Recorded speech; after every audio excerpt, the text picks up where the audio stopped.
it's Victoria McCooey. I'm back with day 3 of our 30-day challenge, 30 ways in 30 days to face divorce fearlessly.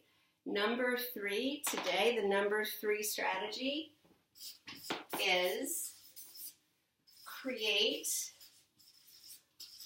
a morning ritual. All right, what does that have to do with divorce, right? You need to be centered if you're going to be able to face this without fear. There are a lot of scary things around divorce. So creating a morning ritual is a quick way to make a pivotal change that allows you to come into your power. You are all over the place. You're divided up into a million pieces. You're so fragmented. You're thinking about so much. You're worried about your kids. You're worried about money. You're worried about your lawyer. You're worried about your ex-husband. You're all over the place. Plus, you have your regular job, child care duties, whatever else you face on a daily basis. You have a lot on your plate. And you're overwhelmed, and it's scary. So how do you conquer that? How do you overcome that? It all starts with being centered. So first thing, I know we've talked about a lot of things first thing in the morning. You're going to journal. You're going to write down your gratitudes. You can incorporate this into your morning ritual. All right, there is a book out there that has changed a lot of people's lives. It's called The Morning Miracle by Hal Elrod. I'm going to write this down for you. The Morning Miracle. And it's by Hal Elrod.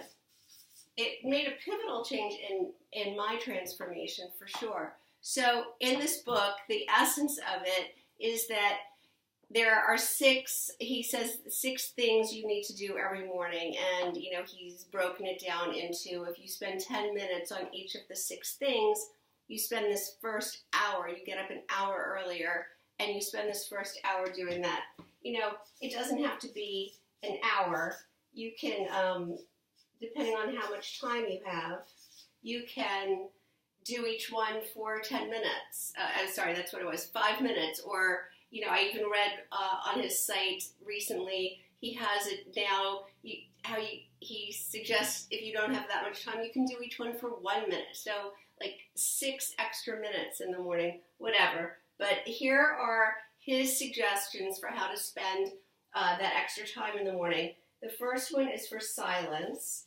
So, I would say meditation or just sitting in silence. I like to have my morning hot water with lemon and sit quietly.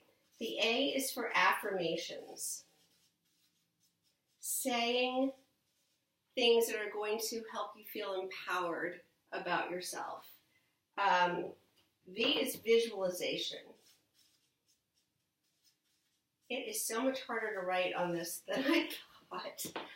So you either create a vision board about your ideal future, what you want to create for your life, or just close your eyes and think about where you want to be, what your life would look like in a perfect scenario, and spend time actually imagining that it's real. E is exercise.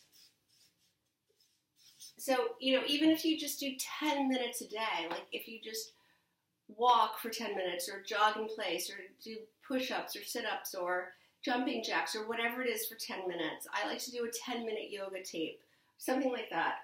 It's just the consistency that's important. R is reading.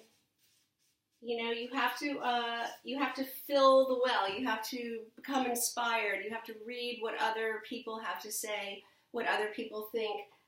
It's really inspirational. And the last S, is scribing, which is just, his way of saying write, which is journaling, which we already talked about in a previous video.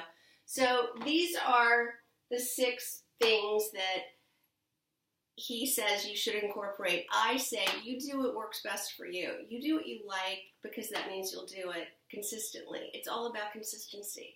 So if you just do the same morning ritual every day, you're going to start your day completely transformed. You're going to be so empowered.